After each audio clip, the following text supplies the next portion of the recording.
Have you ever been in a situation where you really needed someone to respect you or love you in some way? Something happened in your life and they didn't show up for you. And after that experience, you felt like, wow, all this that I've done for my friends and they weren't there for me. How do they expect me to feel? Well, we're going to get into that in just a moment, but if you don't know who I am, my name is Darren Steele, and I help and coach human-hearted creatives to cultivate more acceptance, connection, and tranquility, to experience more freedom and impact and joy in their lives. Now, what I want to offer you today or speak to you about today is, and I'm titling this video and podcast, You Can't Expect Others to Make You Feel the Way You Want to Feel. Now, this is one of my personal evolution practices, or PEP, PEP, like Peppy for short, for how you can get clarity on how you want to be loved and respected by others. Now, I say it that way because, as it will become clear a little bit later on, if you don't already know this, but we are responsible for how we feel. And while sometimes we react very quickly emotionally, ultimately it is our decision how we wish to feel. There are a lot of behaviors, a lot of reactions that happen just like that, right? Anger, sadness, spontaneous laughter, right? But that's because we're set up in a way as human beings with all of this programming in our brains that allow us to function without having to always be up here in the sort of the front and youngest area of our developed brain, which is called the prefrontal cortex. And that's where we think. That's where we can have rational discussions. That's where we can discuss something logically. That's where we can plan our futures and think about, well, I'm going to do this and this and this in order to get there. But in the larger parts of our brain, what's called the mammalian brain and the basal ganglia, which is literally like the software storage of a computer, and all of the things that we do unconsciously, putting one foot in front of the other, having that immediate joyful reaction to something that happens in our lives that brings us joy, laughing at a joke. But when we're very mindful and very conscious and cognizant of what's going on in our lives, we can see things sort of going up the hill, so to speak, or climbing the ladder towards a particular response or reaction. So I'm going to get into it. Let me start by going into a story, which is how I opened the video. Now, recently, a friend of mine went through a really difficult personal experience in his life, and I don't want to get into all the details, but it was layered. There was a couple things that all happened within about the same 7 to 10 day period, and it's a lot what he went through. Now, a couple of people that he really cares deeply for, and he puts himself out there to, give them attention and care and love, they didn't show up in his time of need when he really needed this support. And I know this because this is the conversation that I had with him, and I was there for him, but he was also expecting these other individuals to whom he has committed a lot of his time and energy to at least reciprocate in some way. So as he was talking to me, he said what he thought should be, quote unquote, normal human behavior and how people should act. And it's not that I disagreed with him, but I wanted to help him reframe his experience so that he could see the situation from a different perspective.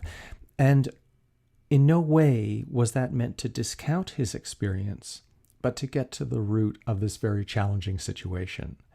So perhaps think for yourself to a situation in your life where you've had a similar kind of experience. And as you listen, as you watch, I hope that what I'm explaining will have more meaning and really resonate with you. So when we feel that people haven't given us the attention that we think we deserve, our ego can take offense. Now, our ego is a really interesting part of ourselves. Some people will say it's the weakest part of ourselves. Some people will say it's the strongest part of ourselves. And that's the way in which it shows up either on one side or on the other side of the spectrum. But imagine that you find yourself literally sitting in a shallow pool of self-pity, seeking attention for your woes, and you're making pronouncements about, oh, I've been so ignored and neglected, and I've been wronged by people. I don't mean to sound disrespectful when I say that, but let me keep going, and I think you'll understand why I'm being playful with that tone. Now, in situations like this, it's as if our ego is stuck in a very deep well. And as we complain and say people weren't there for us, those complaints, they literally echo up the circle of the well that we have built around ourselves to protect ourselves. Now, I laugh a little bit because I spend a lot of time trying to understand the ego and the reactivity that is the ego, and how when you become more attuned to noticing when your ego flares up, you can kind of laugh at it in a way. You can almost look at it and appreciate it. It's almost like having two personalities, where you look at that side of yourself that is in certain situations trying to help and protect you, but most of the time it isn't really doing us a very skillful job at making the best of friends or allowing us to get ahead in life. So I like this metaphor of the well because I've been in many a well of my own making, and I won't go into that because that would be really tedious and quite boring.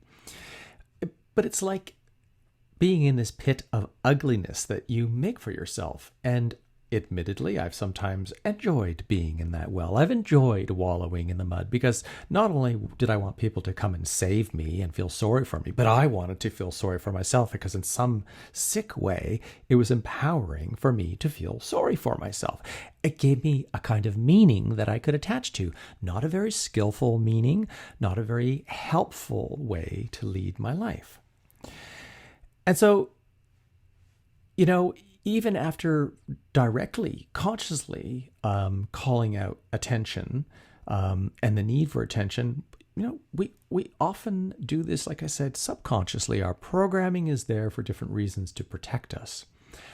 The more unconscious we are of how our ego manages our day-to-day life, the less freedom we will have, meaning we won't know the ways in which we can take control and manage ourselves and our emotions and our responses to get better results in our lives.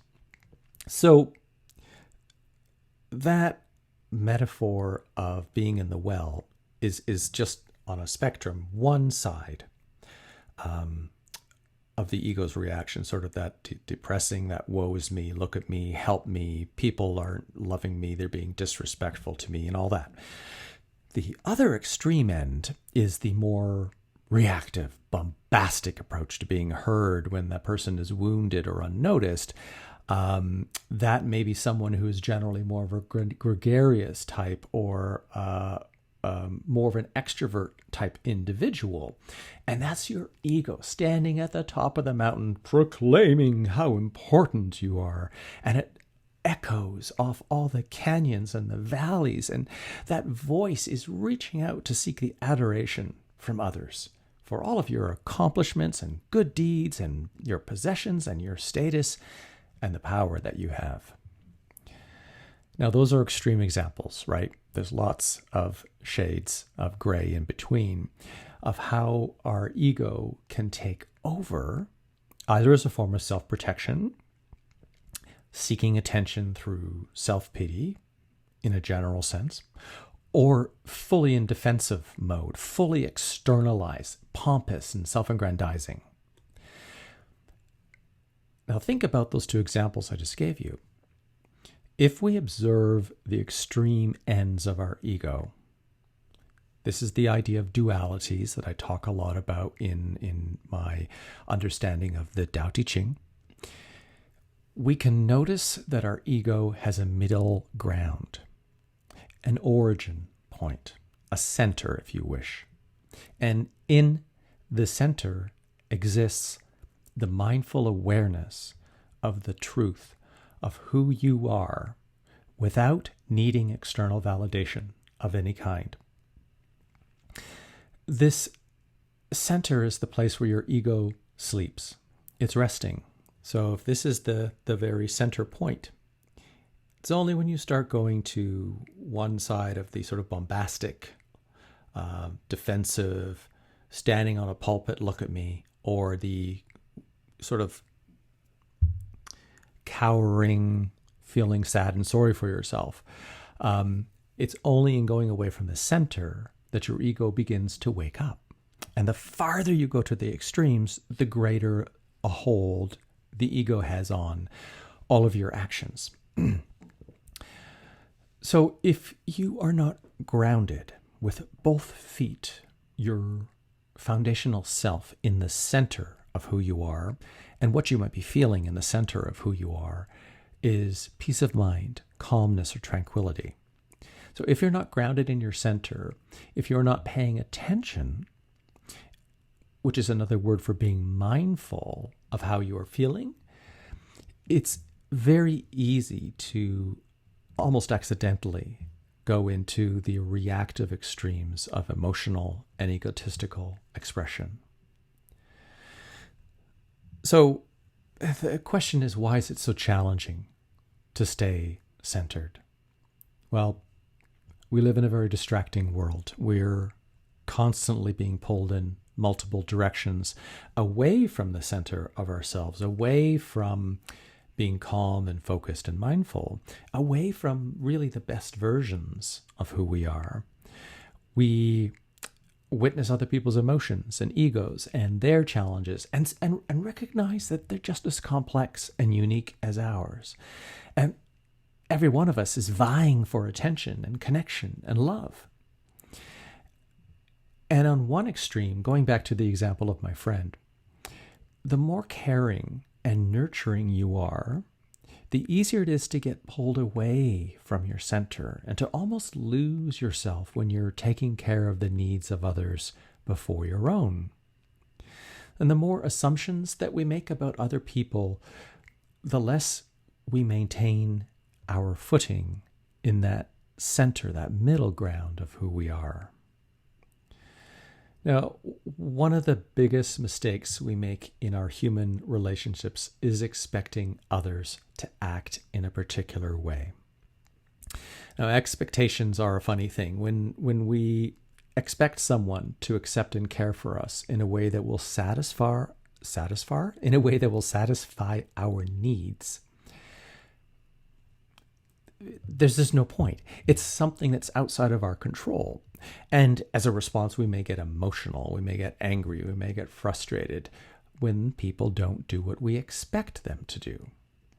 Now, expectations hold us back because it's something that, we thought about in our past. And they can rarely, if ever, be met because expectations are something you want someone else to do for you, but you haven't included them in that discussion. Right? Expectations are something you want someone else to do for you, but you haven't included that person in the discussion of what you want. So it's literally that you want that person to read your mind. It's a kind of a conundrum, isn't it, when you think of it that way? And there's a much easier alternative, and it's called agreements. Have an agreement with someone. When people know what they have agreed to, what they have committed to doing, when they fail to live up to the obligation, to the commitment, that can be measured. Maybe they got 50% of it, 80% of it, no percent of it, right? And then you can deal with that. And the very important aspect here is that agreements require two or more people, whereas expectations are one-sided and unspoken, like I said earlier. Now I'm going to put a link in the show notes, but if you want to dive more into a metaphysical exploration of expectations, you can read an article I published on Medium on a publication called The Ascent, How Expectations Limit Creativity and Personal Liberation.